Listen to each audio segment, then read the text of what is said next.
Merci. Il faut dire que c'est dans le cadre de la commission Justice, Paix et Sauvegarde de la Création qui, en son sein, a un programme Cercle d'intelligence. Et ce programme regroupe justement l'élite protestante qui réfléchit sur toutes les questions de l'heure, toutes les questions de la société.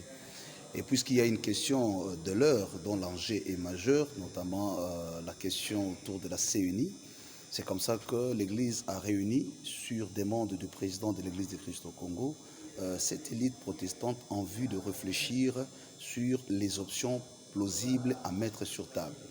Notamment, nous avons la question des réformes du système électoral. Vous êtes sans ignorer que l'Église de Christ au Congo a clairement donné sa position sur l'exigence préalable des réformes du système électoral avant toutes sortes de désignations. Nous suivons l'actualité, notamment la déclaration de clôture de l'Assemblée de la session de mars par la présidente nationale de l'Assemblée, Mme Mabunda, où nous avons suivi une sorte d'entérinement ou d'obstination à cet entérinement. Je pense que l'Église du Christ au Congo est claire là-dessus. C'est le premier dossier Malonda pour nous est clôturé, compte tenu de toutes les vicissitudes qui ont accompagné la procédure. À ce niveau, nous voulons reprendre les choses, mais nous les faisons encore à l'interne. Donc, pour dire simple, cet atelier vise à poser les jalons pour la suite de la procédure au niveau des réformes du système électoral. Nous ne formons pas l'élite protestante, elle existe déjà. L'élite prend simplement les choses en main, comme je l'ai dit, c'est en rapport avec le processus électoral qui est en cours. L'important ici est de noter que dans le cadre du système électoral de notre pays où nous exigeons des réformes, il y a un forum national qui est en vue, où nous allons le tenir avec l'Église catholique, l'Église protestante, nous-mêmes, il y a la CIMOCEL, il y a l'AETA. Donc, nous insistons sur la dynamique des réformes du système électoral. Mais puisque le président de l'Église du Christ au Congo a donné une orientation claire sur le travail que devrait faire l'élite protestante, qui est celui d'accompagner dans la réflexion, dans les propositions, c'est pourquoi cet atelier a le mérite d'ouvrir le débat à l'élite protestante pour recueillir d'autres contributions.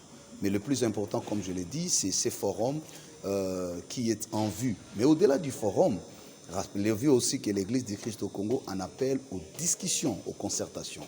J'ai fait tout de suite allusion au discours de clôture de Mme Mabunda, qui nous donne l'impression de vouloir s'obstiner sur ce qui est dénoncé sur toute la ligne. Je ne voudrais pas ici rappeler que le PV sur lequel Madame continue à reposer ses convictions est un faux et usage des faux. On en a parlé dans tous les sens. Eh bien, mais si nous constatons que la volonté de vouloir compliquer les choses s'imposer, nous sommes en train de prendre aussi d'autres dispositions nécessaires. Ce qui est vrai pour nous, personne ne doit prendre en otage les processus électoraux et surtout nous ne devons pas mal commencer. 2023 est un enjeu majeur pour l'avenir de notre démocratie. Il faut que les uns les autres prennent en compte la délicatesse de cette question.